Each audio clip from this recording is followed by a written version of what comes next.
Hello, good morning all of you. कैसे हो सारे स्टूडेंट? आई होप सारे अच्छे होंगे। तो मैं सोनी भारद्वाज आप लोगों के सामने फिर से एक नया टॉपिक लेके हाजिर। तो देखिए, हमने लास्ट क्लास में पढ़ा था सुप्रीम कोर्ट के बारे में। आज की जो क्लास है, इस आज की क्लास में हम पढ़ने वाले हैं किसके बारे में? कैग के बारे में। और हम खत्म करने वाले हैं आज की क्लास में संघ सरकार को, और आने वाली क्लास से हम राज्य सरकार पढ़ेंगे। और बता देता हूं, आज की क्लास तक आपकी टोटल इंपॉर्टेंट क्लासें आ चुकी हैं। आपको एक अच्छी सी बात बताता हूं, अगर एचएसएससी की प्रिपरेशन करनी है, मेरी पहली क्लास से लेके आज की क्लास तक आप देख लेना, 99% जो क्वेश्चन है आज की क्लास तक ही मिलेंगे आपको। इसके बाद आने वाली क्लास में 1% क्वेश्चन बचते हैं। तो देखिए, स्टार्ट करते हैं हम आज की क्लास को। और आज की क्लास में हम पढ़ेंगे कैग, नियंत्रक एवं महालेखा परीक्षक के बारे में। तो आज की क्लास में हम पढ़ेंगे कैग यानी नियंत्रक एवं महालेखा परीक्षक।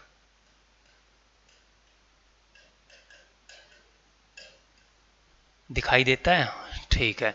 नियंत्रक एवं महालेखा परीक्षक, नियंत्रक एवं महालेखा परीक्षक,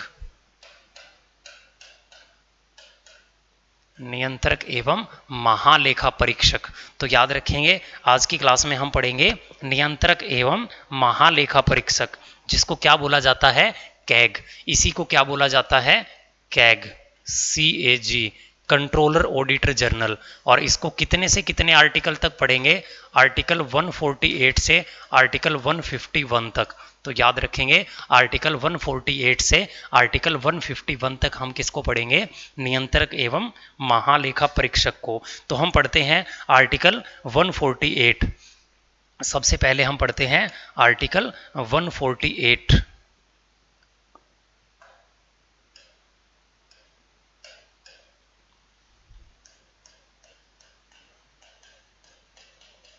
आर्टिकल 148। तो देखिए, आर्टिकल 148 में हम पढ़ते हैं, इसके तहत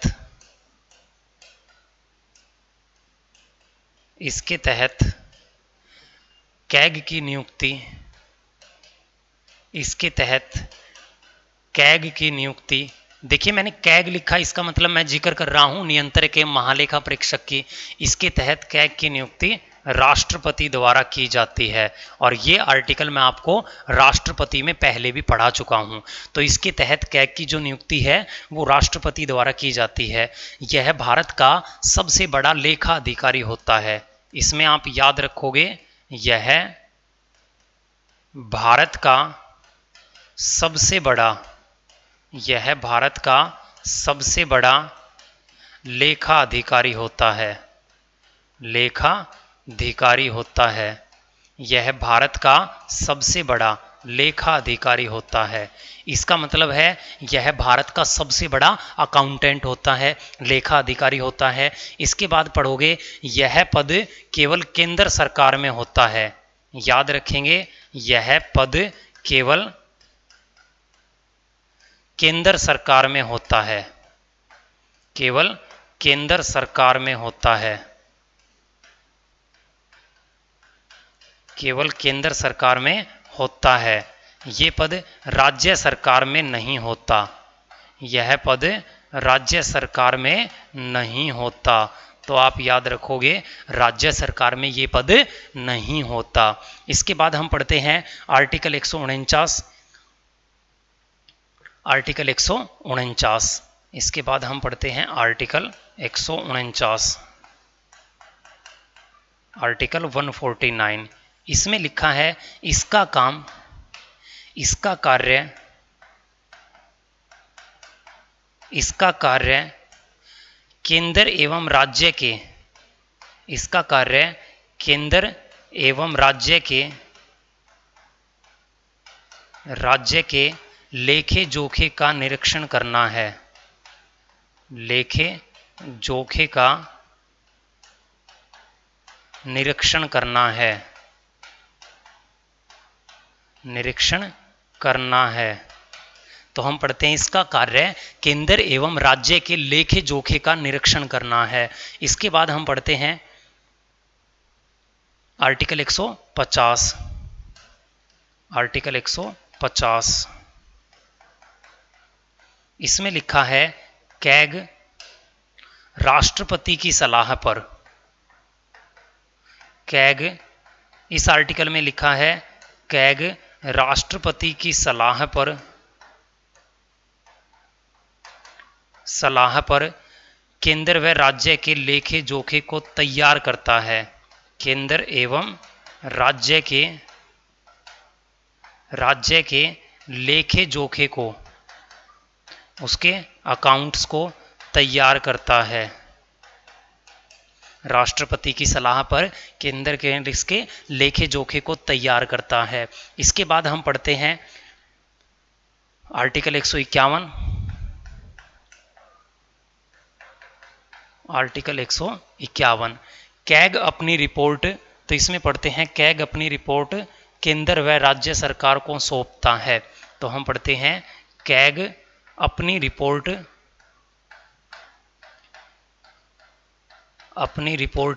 केंद्र व राज्य सरकार को सौंपता है। केंद्र व राज्य सरकार को सौंपता है। राज्य सरकार को सौंपता है। केंद्र व राज्य सरकार को सौंपता है और इसकी रिपोर्ट की जो जांच करती है वो लोक लेखा समिति करती है, जो अब मैं आप लोगों को पढ़ाने वाला हूं। तो देखिए, मैंने अब तक आप लोगों को बोर्ड पे क्या पढ़ाया है वो देखिए। तो मैंने पढ़ाया है नियंत्रक एवं महालेखा परीक्षक, जिसको कंट्रोलर ऑडिटर जनरल बोला जाता है। ये पद केवल केंद्र सरकार में है, जो आर्टिकल 148 से 151 में गिवन है। आर्टिकल 148 में लिखा है इसके तहत कैग की नियुक्ति राष्ट्रपति द्वारा की जाती है। यह भारत का सबसे बड़ा लेखा अधिकारी होता है, सबसे बड़ा अकाउंटेंट होता है। यह पद केवल केंद्र सरकार में होता है, राज्य सरकार में नहीं होता। इसके बाद लिखा है आर्टिकल 149, इसका कार्य केंद्र एवं राज्य के लेखे जोखे का निरीक्षण करना है। ये बात लिखी आर्टिकल 149 में। आर्टिकल 150 में लिखा है कैग राष्ट्रपति की सलाह पर केंद्र एवं राज्य के लेखे जोखे को रेडी करता, तैयार करता है। आर्टिकल 151 में लिखा है कैग अपनी रिपोर्ट केंद्र एवं राज्य सरकार को सौंपता भी है और इसके रिपोर्ट की जो जांच है वो लोक लेखा समिति करती है, जो अब हम पढ़ने वाले हैं। तो देखिए, बोर्ड के ऊपर हम पढ़ने वाले हैं संसदीय समितियां। तो अब हम पढ़ने वाले हैं किसको? संसदीय समितियां। हेडिंग डाल देता हूं, दिखाई देगा ये,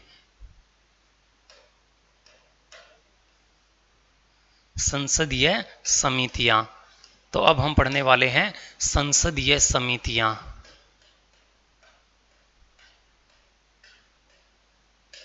संसदीय समितियां, ये भी आपके एग्जाम में पूछी जाती हैं कई बार।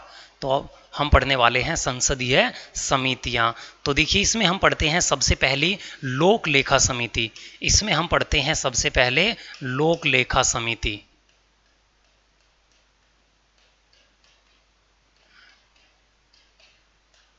लोक लेखा समिति, पब्लिक अकाउंट कमेटी। लोक लेखा समिति, पब्लिक अकाउंट कमेटी। तो आप याद रखोगे लोक लेखा समिति, पब्लिक अकाउंट कमेटी। इसमें हम क्या पढ़ते हैं? सर्वप्रथम इसका गठन। इसमें हम पढ़ते हैं सर्वप्रथम इसका गठन। सर्वप्रथम इसका गठन 1919 के भारत शासन अधिनियम के तहत, भारत शासन अधिनियम के तहत, भारत शासन अधिनियम के तहत 1921 में किया गया। 1921 में किया गया। इसका जो गठन है वो 1921 में किया गया था, 1919 के भारत शासन अधिनियम के तहत। इसके बाद हम पढ़ते हैं, नोट में एक बात लिख देता हूं, इसका जो अध्यक्ष होता है, इसका जो अध्यक्ष होता है, तो हम पढ़ते हैं इसका अध्यक्ष 1967 के बाद, 1967 के बाद हमेशा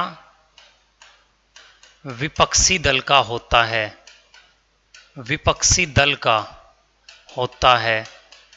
विपक्षी दल का मतलब जो विपक्ष की पार्टी है वहां से होता है इसका हेड। इसके बाद हम पढ़ते हैं इसी में, इसमें कुल सदस्य, इसमें जो कुल सदस्य होते हैं, इसमें जो कुल सदस्य हैं वो 22 होते हैं, जिनमें से 15 लोकसभा से होते हैं, जिनमें से 15 लोकसभा से होते हैं, वह 7 राज्यसभा से होते हैं, वह 7 राज्यसभा से होते हैं। तो याद रखोगे 15 लोकसभा से होते हैं और 7 राज्यसभा से। इसका जो कार्यकाल है, हम इसमें पढ़ते हैं, इसका जो कार्यकाल है वो 1 वर्ष का होता है, वो 1 वर्ष का होता है। और ये कब से कब तक होता है 1 वर्ष काउंट? 1 मई से 30 अप्रैल, ये होता है 1 मई से 30 अप्रैल तक, 1 मई से 30 अप्रैल तक इसका कार्यकाल होता है। इसका कार्य क्या होता है? तो इसका काम अभी अभी बोल के बताया था, अब लिख देता हूं। इसका कार्य कैग की रिपोर्ट की जांच करना है। इसका कार्य कैग की रिपोर्ट की जांच करना है, कैग की रिपोर्ट की जांच करना है। इसका कार्य कैग की रिपोर्ट की जांच करना है, ये भी आप याद रखोगे। इसके बाद हम पढ़ते हैं, इसकी रिपोर्ट पर संसद को बहस करना अनिवार्य होता है। देखिए, इसने जो रिपोर्ट पेश कर दी, इसकी रिपोर्ट पर संसद को बहस करना, संसद को बहस करना अनिवार्य होता है। इसकी रिपोर्ट पर संसद को बहस करना अनिवार्य होता है, संसद को बहस करना अनिवार्य होता है। तो ये थी आप लोगों की लोक लेखा समिति। तो एक बार फिर से देख लीजिए, लोक लेखा समिति में सर्वप्रथम इसका गठन, सर्वप्रथम इसका गठन मैंने लिखा है, सर्वप्रथम इसका गठन 1919 के भारत शासन अधिनियम के तहत 1921 में किया गया था। इसके बाद इसका अध्यक्ष 1967 के बाद हमेशा विपक्षी दल का होता है। इसमें कुल सदस्य 22 होते हैं, जिसमें 15 लोकसभा से चुन के आते हैं, 7 राज्यसभा से।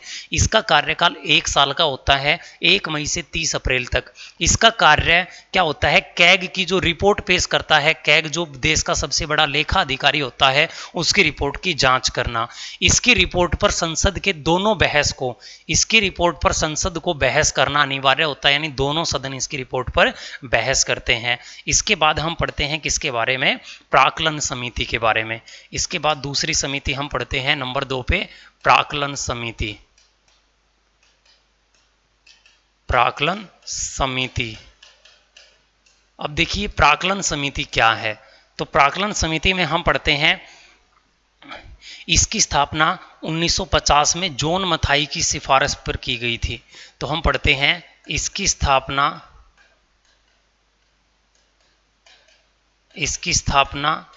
1950 में जॉन मथाई की सिफारिश पर की गई, जॉन मथाई की सिफारिश पर की गई, सिफारिश पर की गई, जॉन मथाई की सिफारिश पर की गई थी इसकी स्थापना। इसके बाद हम इसी में पढ़ते हैं, इसका अध्यक्ष हमेशा सत्ताधारी दल का होता है। इसका जो अध्यक्ष है, तो याद रखोगे, इसका अध्यक्ष हमेशा सत्ताधारी दल का होता है, सत्ताधारी दल का, यानी जो प्रेजेंट में सरकार होगी उसी दल का होता है। ये भी आप याद रखोगे। इसके बाद हम इसी में पढ़ते हैं, इसका कार्यकाल भी 1 साल का होता है, सेम वही, इसका कार्यकाल भी 1 साल का होता है। कब से कब तक? 1 मई से लेकर 30 अप्रैल तक, 30 अप्रैल तक। हाँ, इसके सदस्यों की संख्या, इसके कुल सदस्य, इसमें जो कुल मेंबर होते हैं, इसके जो कुल सदस्य होते हैं वो 30 होते हैं। और गौर करें, 30 के 30 सदस्य लोकसभा के होते हैं, 30 के 30 सदस्य लोकसभा से होते हैं। राज्यसभा का कोई प्रतिनिधित्व नहीं होता इसमें। हाँ, इसके बाद देखिए इसका कार्य, इंपॉर्टेंट चीज है इसका कार्य। इसका कार्य सरकार के व्यय की जांच करना है।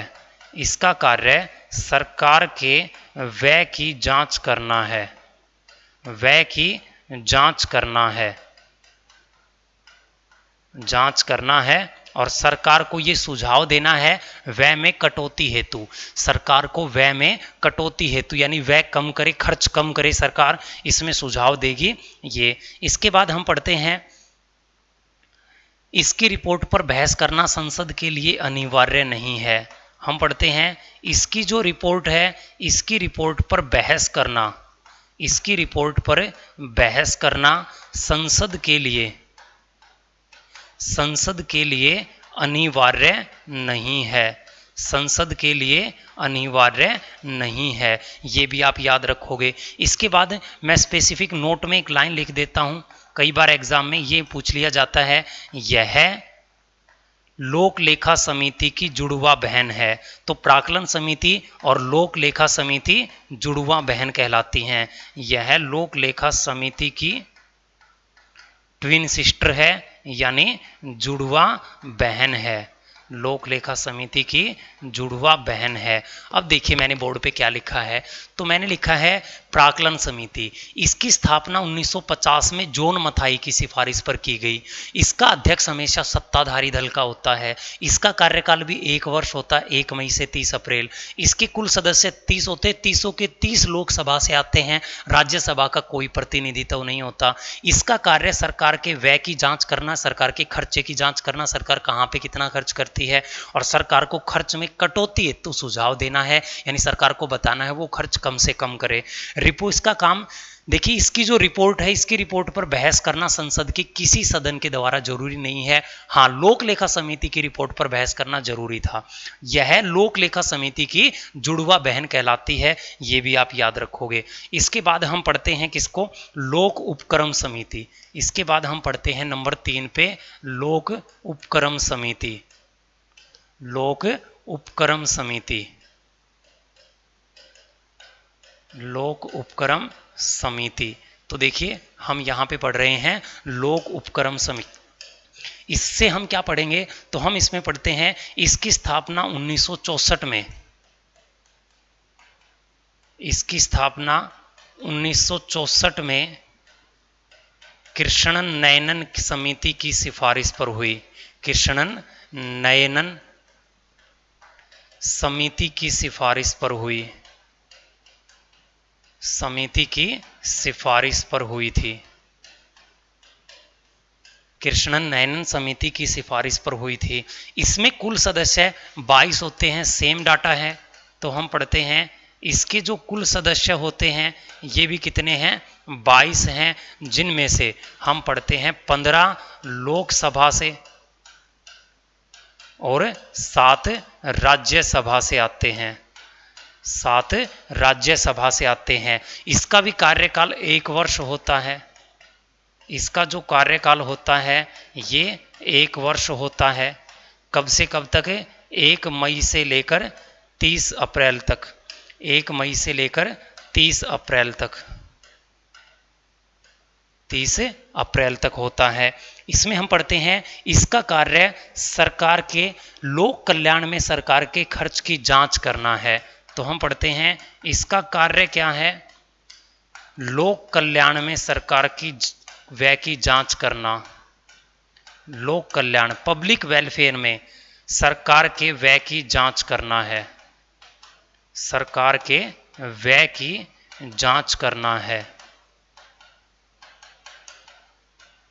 जांच करना है। लोक कल्याण में सरकार कितना खर्च करती है। तो देखिए मैं बता दूं, लोक उपक्रम समिति इसकी स्थापना 1964 में कृष्णन नयनन समिति की सिफारिश पर हुई थी।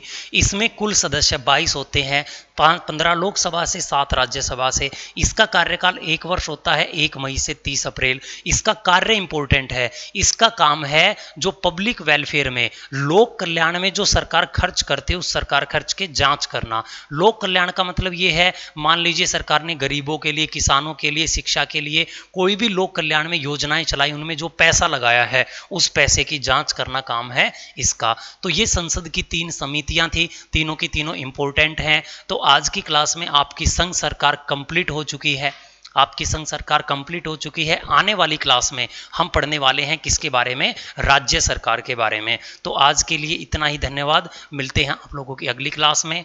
Best of luck, tata, bye bye.